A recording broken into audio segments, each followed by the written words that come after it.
There's a priest from the church.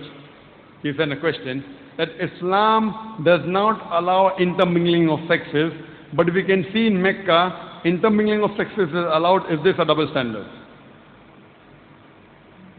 That's a very good question. That if Islam does not allow intermingling of sexes, then why do you see in Mecca that men and women are both? Is there a double standard? To the priest, that there is an exception to every rule. There is exception to every rule. Now this exception, as long as the purpose, the reason for why this exception is taken care of, then there's no problem. Now in Makkah, because we have to do tawaf around the Kaaba. We have to do tawaf around the Kaaba. Fine? When we go for Umrah, when we go for Hajj, it is one of the pillars of Islam. Now when we do tawaf around the Kaaba, we can't say, okay, first 4 hours men, the next 4 hours women, the next 4 hours men. It will be difficult. Life will be difficult. And we want to do Umrah, we want to do Hajj along with the family.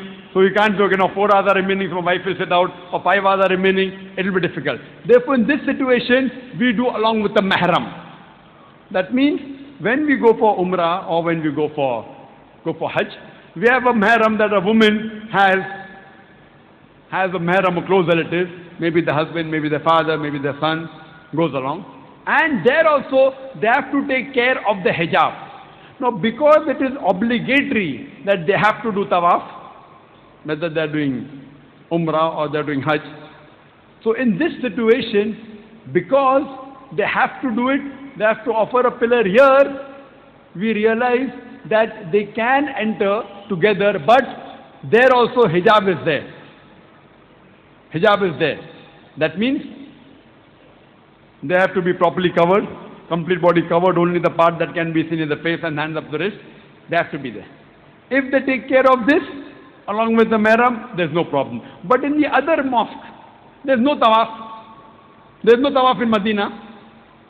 Even the second mosque which is important after Makkah, after the Haram of Makkah, is Haram in Medina. But there, because there's no tawaf, the separate sections, separate segregation, separate toilets, separate place for wudu, in all the other mosques. Wherever the women are allowed, they have separate facilities because we don't want to make the exception a rule. We don't want to make the exception a rule. So that's the reason here it's not farz that we should give together here, coming on the stage. The question on the stage. So that's the reason even there has to be a mahram. So based on this, because that is one of the pillars, Hajj is one of the pillars of Islam, and Tawaf is one of the requirements. So that's the reason there. But otherwise, in the other sections of the mosque, when they pray, except the mataf, except the area where the Tawaf, in other parts also there's proper segregation, even in the Haram. But when you do Tawaf, because it's not possible that you can have different timings, that's the reason that they are permitted. Hope that answers the question.